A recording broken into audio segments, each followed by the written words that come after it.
Assalamualaikum warahmatullahi wabarakatuh. Selamat pagi semuanya. Semoga semuanya dalam keadaan sehat dan tetap semangat untuk mengikuti pembelajaran hari ini ya.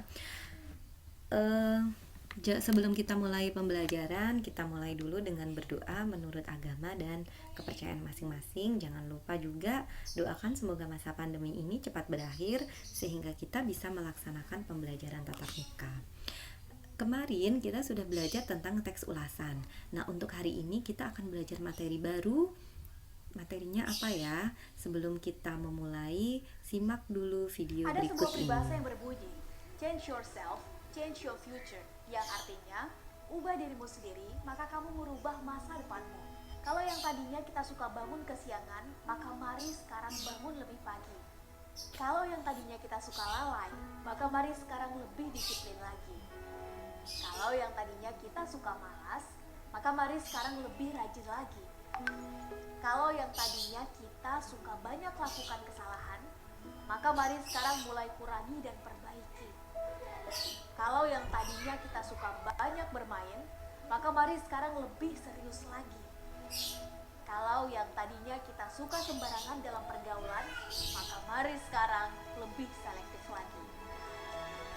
Jangan sampai kita termasuk orang-orang yang punya target besar dan ingin menjadi pribadi yang lebih baik lagi dalam segala hal, namun kita tetap apa adanya seperti biasa, tak melakukan perubahan apapun menuju arah yang lebih baik. Karena itu sama saja kita mengamini sindiran atau ledekan yang diungkapkan oleh seorang Albert Einstein yang berbunyi, insanity is doing the same thing over and over again but expecting the different result.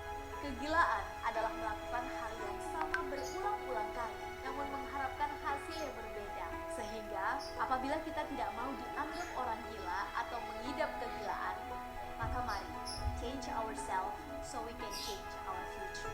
Mari ubah diri kita menjadi lebih baik, agar masa depan kita pun ikut berubah menjadi lebih baik juga.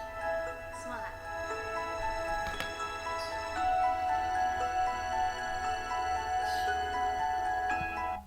Iya, itulah videonya. Mari ubah diri kita supaya masa depan kita juga berubah. Bagaimana setelah kalian menyimak video tadi? Ada rasa ini tidak? Terbujuk tidak? Atau ingin mengikuti kata-katanya tidak? Lalu apa hubungannya video itu dengan materi kita hari ini? Hari ini kita akan belajar tentang teks persuasi. Itulah hubungannya video tadi dengan materi kita. Karena video tadi adalah contoh nyata dari sebuah teks persuasi. Lalu teks persuasi itu apa? Nah, makanya kita akan belajar di sini. Sebelumnya saya sampaikan dulu tujuan pembelajarannya ada 3. Yang pertama, kalian mampu memahami pengertian teks persuasi. Yang kedua, menemukan ajakan dalam teks persuasi. Dan yang ketiga, menelaah struktur teks persuasi. Nah, ini adalah pengertian teks persuasi. Teks persuasi bisa kalian baca ya, itu ada dari bahasa Latin, kemudian dari KBBI, dan dari Goris Keraf. Saya akan membacakan bagian kesimpulannya dari semua pengertian tadi. Teks persuasi adalah sebuah teks yang di dalamnya berisi ajakan atau himbauan yang bertujuan untuk membujuk atau meyakinkan pembaca agar mengikuti ide penulis. Nah, makanya kalau tadi kalian habis menyimak video, kemudian ada yang merasa terbujuk, ada yang merasa tersentuh hatinya, berarti artinya kalian sudah terpersuasi, kalian sudah terbujuk. Karena memang video tadi adalah contoh dari teks persuasi. Kita lanjutkan karena dia akan mengajak atau membujuk, berarti di dalamnya harus ada ajakan kan ya. Nah, ajakan itu dibagi menjadi 2. Yang pertama, ajakan yang disampaikan secara tersurat, dan yang kedua secara tersirat. Kalau tersurat, ajakannya itu bisa ditemukan langsung atau ditulis secara langsung di dalam teks persuasi, ditandai dengan kata-kata harus, hendaknya, sebaiknya, dan lain sebagainya. Kemudian ini contohnya, jadikanlah wahana yang satu ini sebagai penambah wawasan. Saya ulangi lagi, Kalau tersurat itu berarti ajakannya itu ditulis secara langsung di dalam teks. Berarti kita bisa menemukan di dalam teks itu. Tandanya di dalam teks itu ada kata harus, hendaknya, sebaiknya, usahakanlah, jangan, hindari, marilah, ayo. Nah, itu berarti ajakan secara tersurat. Yang kedua itu kebalikannya, ajakan secara tersirat.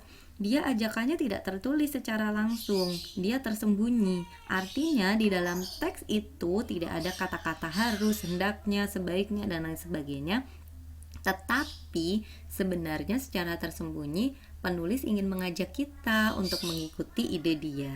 Kita lihat contohnya, nanti kalian baca lagi ya. Ini ada contoh ajakan tersirat, nanti kalian baca yang ini, saya jelaskan yang ininya. Jadi di dalam contoh ini itu tidak ada kata-kata ajakan secara langsung, hendaknya, marilah, itu tidak ada. Tetapi sebenarnya secara tersirat, secara tidak langsung, teks ini ingin mengajak kepada para pelaku dunia perfilman untuk membuat tontonan sinetron teen lead yang jujur, wajar, dan otentik, serta menjaga semangat keindonesiaan sebagai telah diajarkan oleh R.A. Kartini. Nanti kalau ingin membuktikan, baca lagi teksnya. Lanjut, nah untuk membuat ajakan kita bisa memakai dua cara. Yang pertama kita bisa menyuguhkan fakta. Kita bisa memberikan fakta untuk meyakinkan pembaca kita. Fakta itu apa? Fakta adalah hal atau keadaan yang merupakan kenyataan atau sesuatu yang benar-benar terjadi. Contohnya teks tadi yang tersirat tadi itu ditunjukkan faktanya. Faktanya adalah film teen lead atau sinetron teen lead itu cuma isinya itu cuma cinta-cintaan aja, tidak ada mengajak seperti semangat R.A. Kartini. Itu kan kenyataan karena memang sinetron sekarang isinya seperti itu gitu loh, tidak ada yang mengajak semangat R.A. Kartini. Nah, itu berarti fakta.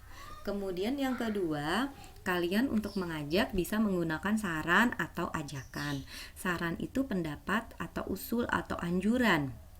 Ajakan adalah kata-kata atau perbuatan yang mengajak, ditandai dengan kata-kata harus, hendaknya, sebaiknya. Berarti kalau saran ini cenderung ke contoh yang tersurat tadi ya. Lanjut ke strukturnya. Struktur teks persuasi ada 4. Ini yang harus kalian pahami betul-betul ya. Yang pertama ada pengenalan isu, yang kedua ada rangkaian argumen, yang ketiga ada pernyataan ajakan, dan yang keempat ada penegasan kembali.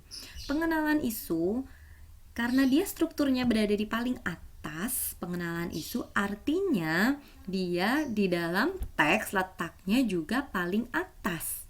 Kalau paling atas artinya dia berada di paragraf yang betul, ada di paragraf yang pertama.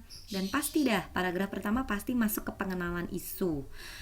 Isinya apa untuk mengecek, untuk meyakinkan kalian? Isinya bagian pengenalan isu adalah penyampaian mengenai dasar dari masalah tulisan atau pembicaraan. Jadi masih awal-awal nih, masih pengantar.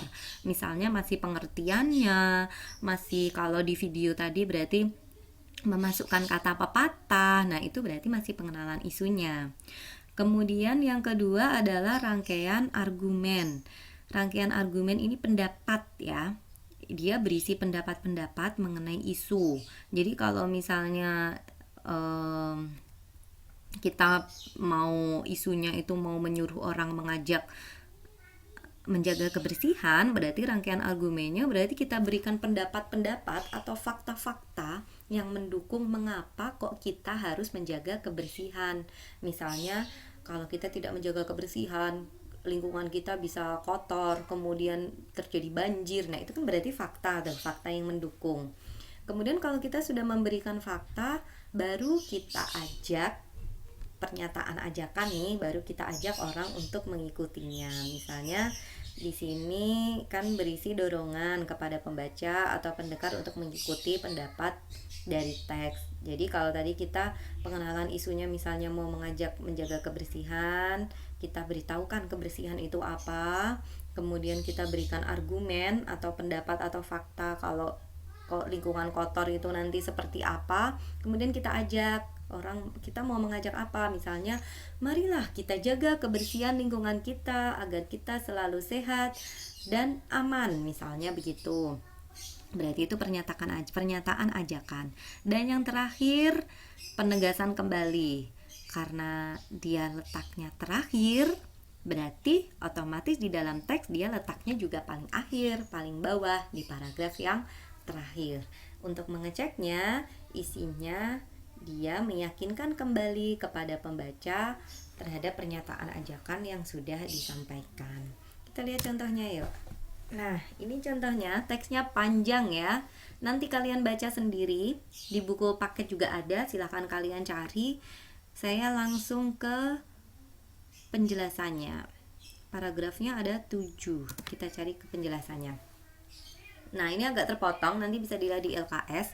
Penjelasannya yang pertama, untuk menelaah strukturnya, nanti kalau ada tugas ya, minggu depan kalian tulis dulu strukturnya apa saja. Ada 4, ada pengenalan isu, ada rangkaian argumen, ada ajakan, ada penegasan kembali. Kalian tulis dulu, baru nanti kalian cari paragraf-paragrafnya.